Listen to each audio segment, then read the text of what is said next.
الحمد لله وكفى وسلام على عباده الذين اصطفى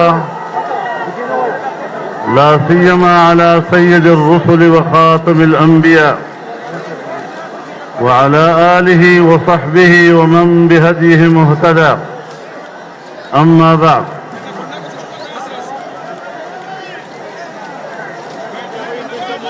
زعماء قوم،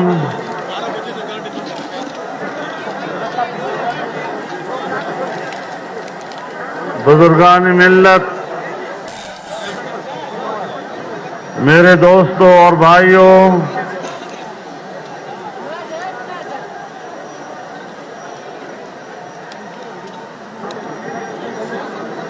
پاکستان ڈیموکریٹک موومنٹ کے زیر اہتمام کوئٹہ میں اس فقید المثال اجتماع کے انعقاد پر میں اہل کوئٹہ کو اور اہل بلوچستان کو دل کی گہرائیوں سے مبارکباد پیش کرتا ہوں اور صمیم قلب سے آپ کا شکریہ ادا کرتا ہوں۔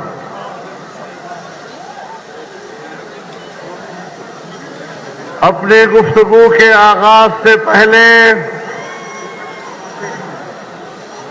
میں ایک قرارداد پیش کرنا چاہتا ہوں اور آپ کا یہ عظیم الشان اجتماع اس سے اس کی تائید چاہوں گا کہ فرانس کے صدر کی حکم پر جناب رسول اللہ صلی اللہ علیہ وسلم کے خاکے عام دیواروں پہ چسپاں کیے گئے ہیں۔ امت مسلمہ کے اس سے جذبات مجروح ہوئے ہیں۔ فرانس اور ڈنمارک نے بڑا جرم کیا ہے اور ہم انہیں بتانا چاہتے ہیں کہ مسلمان ایک پرامن قوم ہے، امن کا علم بردار ہے، لیکن آپ کے یہ ناپاک اقدامات انہیں رسول اللہ کی دفاع میں شدت پر مجبور کر سکتا ہے۔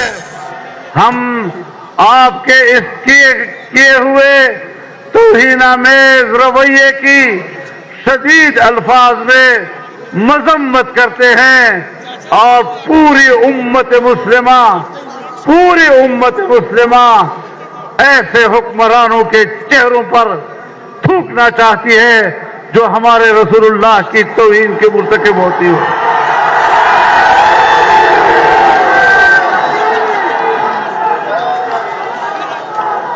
میرے خیال میں ہم سب کے ایک ہی جذبات ہیں اور ہم سب اس بات پر متفق ہیں کہ ایسے ناپاک اقدامات فوری طور پر روک دیے جائیں، جبکہ یورپ ہی کے ایک عدالت نے اسے اظہار رائے کہنے سے، اظہار رائے کی آزادی کہنے سے انکار کیا ہے اور اسے مسلمانوں کے جذبات کو مجروح کرنے کا سبب ہی نہیں کہا بلکہ اس کو جرم قرار دیا ہے۔ پھر اس قسم کے حرکات جب حکمرانوں کی سطح پر ہوں گے تو یاد رکھو پھر رد عمل بھی آئے گا۔ میرے محترم دوستو، گوجرانوالا اور کراچی کے اجتماعات کے بعد کوئٹہ کا یہ تیسرا بڑا اور فقید المثال جلسہ ہے۔ یہاں پر میں پہلی مرتبہ باضابطہ پی ڈی ایم کے پلیٹ فارم سے کراچی میں محترمہ مریم نواز صاحبہ اور جناب کیپٹن صفدر کے ساتھ ہونے والے واقعے کی شدید الفاظ میں مذمت کرتا ہوں اور اسے ایک اخلاقی دیوالیہ پن قرار دیتا ہوں.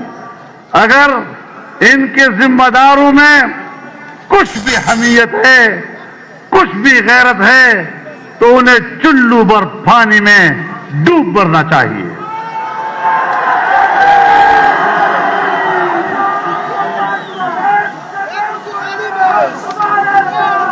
میرے محترم دوستو، جس طرح کراچی میں واقع ہوا، یہاں بلوچستان کے ایک مہمان کو ایئرپورٹ پر گرفتار کرنا، یہ بلوچستان کی روایات کے خلاف ہے، مہمانداری کے خلاف ہے. ہم اس کی بھی مذمت کرتے ہیں.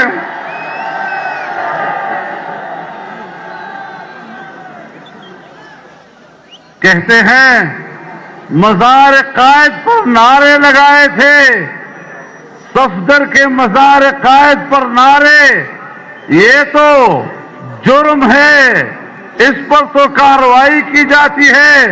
لیکن جب لاہور کے مسجد وزیر خان میں شوٹنگ ہوتی ہے اور بے حیا عورتیں اور اداکار مسجد میں آ کر اداکاری کرتے ہیں، فلم بندی کرتے ہیں، مسجد کی حرمت اس وقت میں سمجھ میں کیوں نہیں آتی؟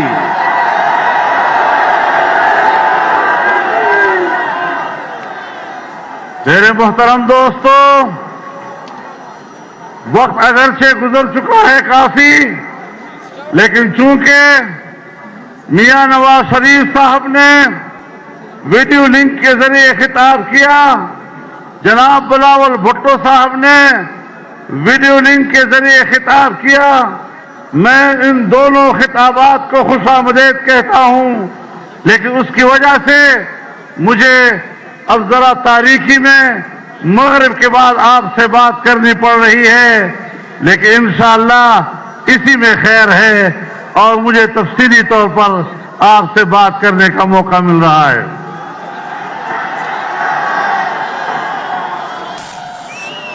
میرے محترم دوستو، 2 دن ہوئے جسٹس فائز عیسیٰ کے خلاف جو ریفرنس نام نہاد کابینہ میں، وفاقی کابینہ میں منظور کیا گیا، پھر ایک جعلی صدر مملکت کے پاس بھیجا گیا، پھر اس نے اس کو عدالت عظمیٰ میں پیش کیا، طویل عرصے تک اس کی سماعت ہوتی رہی، اور اب عدالت نے وہ ریفرنس خارج ہی نہیں کیا بلکہ اس کو بدنیتی پر مبنی قرار دیا گیا، اور 2 ججوں نے یہاں تک لکھ دیا کہ یہ اتنا بڑا جرم ہے کہ یا تو صدر مملکت کو مستعفی ہو جانا چاہیے اور یا پھر ان کا مواخذہ کر کے اس کو اس منصب سے علیحدہ کر دینا چاہیے. میں کہتا ہوں اگر کچھ بھی اخلاقی اقدار اس دنیا میں موجود ہے، آپ کا آئینی جواز تو پہلے ہی نہیں تھا، آپ کا قانونی جواز تو پہلے بھی نہیں تھا، لیکن عدالت کے فیصلے کے بعد آپ کے پاس حکومت کرنے کا اخلاقی جواز بھی نہیں رہا ہے. کس بنیاد پر تم کابینہ میں بیٹھے ہو؟ کس بنیاد پر وزیر اعظم کرسی پہ بیٹھا ہے؟ کس بنیاد پر صدر مملکت کے نام سے ایک شخص پریزیڈنسی میں بیٹھا ہوا ہے؟ آج عدالت عظمیٰ کا فیصلہ واضح طور پر اعلان کر رہا ہے کہ پاکستان کے ہمارے پاکستان ڈیموکریٹک موومنٹ کا موقف درست ہے. یہ حکمران جعلی ہیں، جعلی تھے، اور ان جعلی حکمرانوں کے خلاف اب ہماری تحریک اور بھی زیادہ زور سے آگے بڑھے گی انشاءاللہ. گو عمران، بنی گالا تک آواز جانی چاہیے. گو عمران، گو عمران، عمران!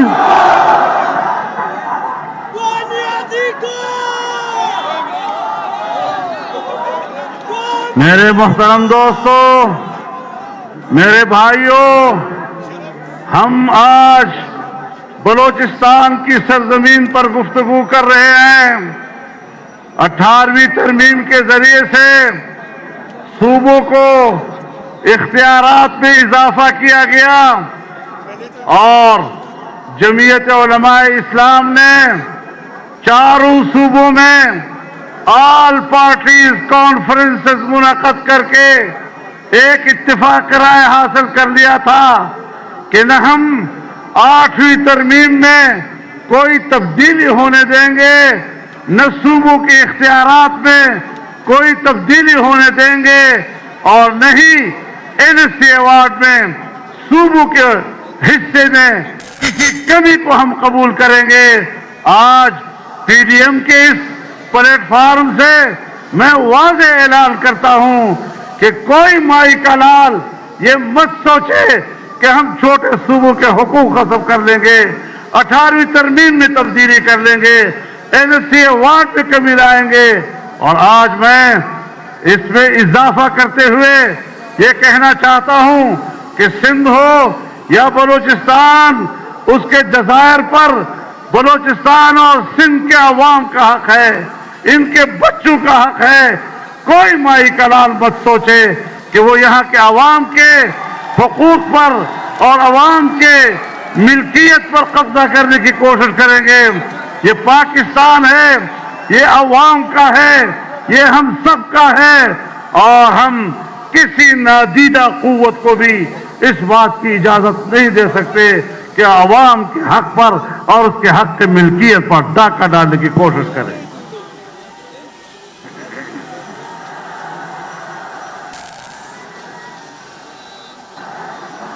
میرے محترم دوستو، ہمارے تمام اکابرین نے آپ سے باتیں کی، تفصیل سے باتیں کی، اور انہوں نے پاکستان کی تباہال معیشت کا تذکرہ کیا۔ میرے خیال میں یہ ایک ایسی صداقت ہے اور یہ ایک ایسی حقیقت ہے کہ جس کا انکار نہیں کیا جا سکتا۔ میرے محترم دوستو، جب پاکستان مسلم لیگ اور ہمارا اتحاد 5 سال مکمل کر کے آخری بجٹ دے رہا تھا تو ہم نے اپنے بجٹ میں آنے والے سال کے لیے سالانہ ترقی کا تخمینہ 5.5% رکھا تھا، لیکن انا اہلوں نے، انا لائقوں نے اگلے سال بجٹ پیش کر کے پاکستان کی سالانہ ترقی کے تخمینے کو 1.8 پہ لے آئے۔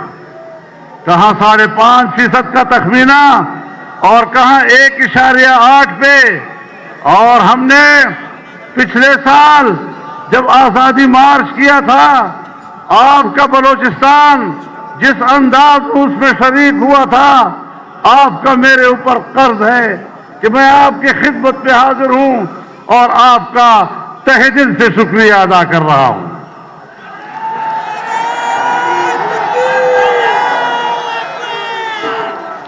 ہم نے اس وقت بھی کہا تھا کہ مزید ملک ان کے حوالے مت کرو، اگر ملک ان کے حوالے ہوتا ہے ملک کی معیشت اور تباہ ہو جائے گی۔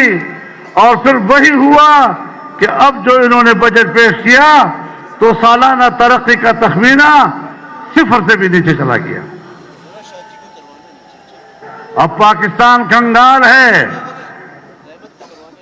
دانشور جانتے ہیں کہ آج کی اس متمدن دنیا میں ریاستوں کی بقا کا دار و مدار دفاع پر نہیں، گو کہ دفاعی قوت ناگزیر ہے، لیکن بقا کا دار و مدار معیشت کے اوپر ہے۔ سوویت یونین کی مثال ہمارے سامنے ہے۔ دفاعی لحاظ سے وہ طاقتور تھا، لیکن معاشی لحاظ سے جب وہ دیوالیہ پن کا شکار ہوا تو سوویت یونین سے دستبردار ہوا اور واپس رشین فیڈریشن کی صورت میں اپنے سابقہ پوزیشن پر واپس چلا گیا۔ آج پاکستان کی معیشت تم نے تباہ و برباد کر دی ہے۔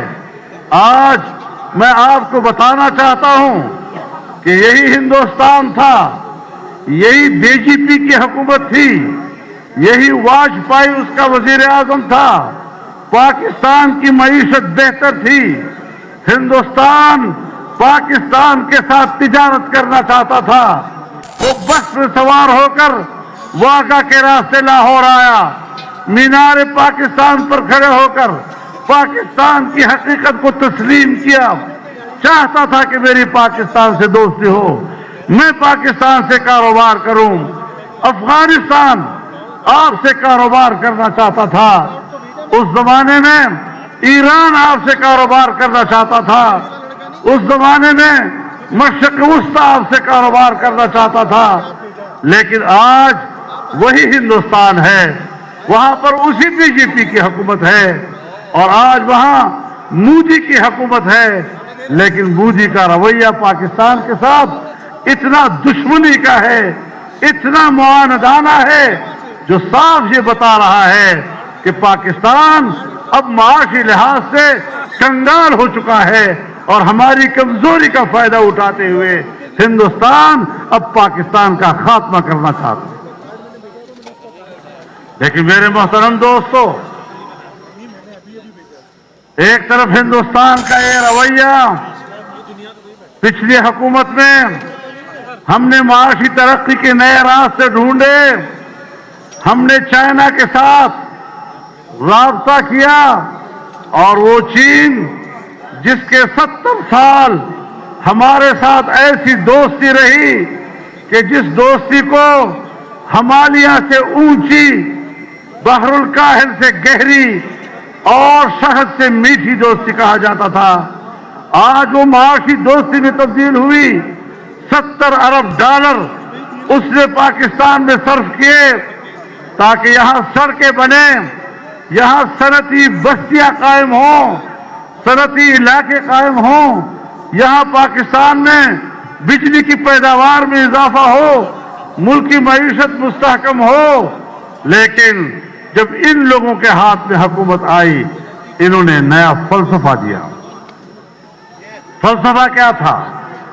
انہوں نے فلسفہ دیا کہ پاکستان اس طرح کے میگا پروجیکٹ کا متحمل نہیں، ہم سی پیک کے متحمل نہیں ہے، ہم صنعتی بستیوں کے اور صنعتیں قائم کرنے کی پالیسی نہیں بنا سکتے، ہم بجلی کی پیداوار کی بڑے بڑے منصوبے نہیں بنا سکتے، ہمارے لیے چھوٹے چھوٹے منصوبے چاہیے، کٹے کا منصوبہ، مرغی کا منصوبہ، انڈے کا منصوبہ۔